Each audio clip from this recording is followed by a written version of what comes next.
একটি চারাগাছ যেমন বাতাসের দোলায় যেদিকে হেলে পড়ে, বড় হয়ে সেদিকেই তার শাখা প্রশাখা বিস্তার করে।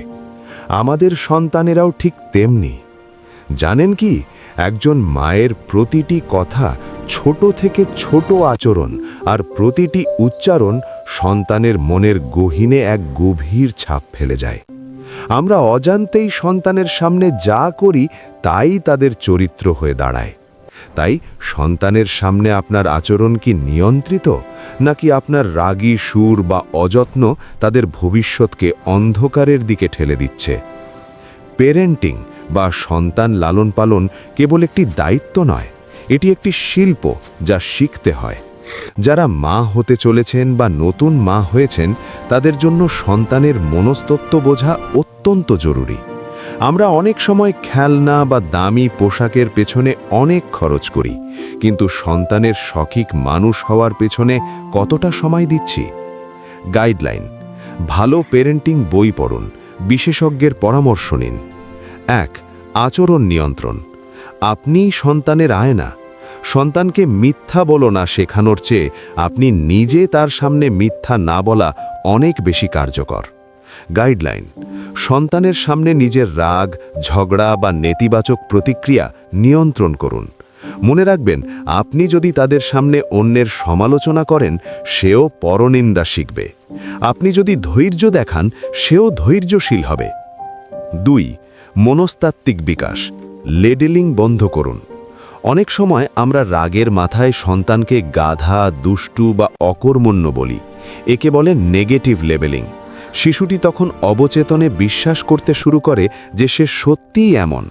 গাইডলাইন: তার কোনো কাজ খারাপ হলে তুমি খারাপ না বলে বলুন, তোমার এই কাজটি ঠিক হয়নি।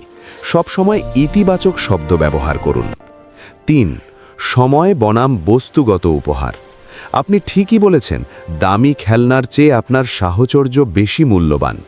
গবেষণায় দেখা গেছে, যেসব শিশু মা বাবার কোয়ালিটি টাইম পায়, তাদের আইকিউ এবং ইমোশনাল ইন্টেলিজেন্স ইকিউ অন্যদের চেয়ে অনেক বেশি হয়।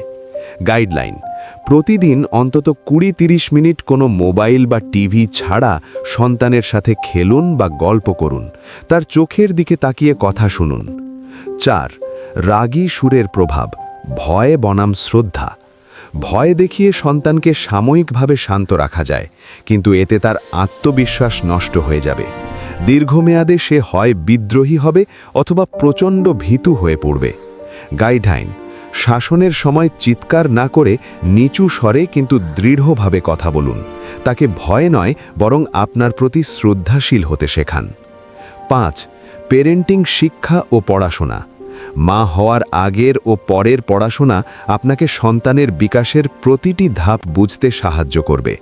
যেমন একটি 2 বছরের শিশু কেন জেদ করছে তা জানলে আপনি তার উপর রাগ না করে পরিস্থিতি সামলাতে পারবেন। 6. আধ্যাত্মিক ও নৈতিক শিক্ষা। একজন মা হিসেবে আপনার চারিত্রিক দৃঢ়তা এবং নৈতিকতা সন্তানের জীবনের ভিত্তি তৈরি করে। গাইডলাইন: তাকে ছোটবেলা থেকেই সহমর্মিতা, সততা এবং অন্যের প্রতি শ্রদ্ধাবোধের গল্প শোনান। ধর্মীয় মূল্যবোধগুলো নিজে পালনের মাধ্যমে তাকে দেখান। পরিশেষে, পেরেন্টিং একদিনের কাজ নয়, এটি একটি দীর্ঘ যাত্রা। আপনি আজ যে ধৈর্য, ভালোবাসার বীজ বপন করবেন, ভবিষ্যতে তার ছায়াতেই আপনার সন্তান মাথা উঁচু করে দাঁড়াবে। আপনার এই সচেতনতাই তাকে একজন আদর্শ মানুষ হিসেবে গড়ে তুলতে যথেষ্ট। আপনার যদি কোনো নির্দিষ্ট কোনো সমস্যা বা পরিস্থিতি, যেমন সন্তানের জেদ বা পড়াশোনায় অনীহা নিয়ে গাইডলাইন প্রয়োজন হয়, তবে নির্দ্বিধায় জানাতে পারেন।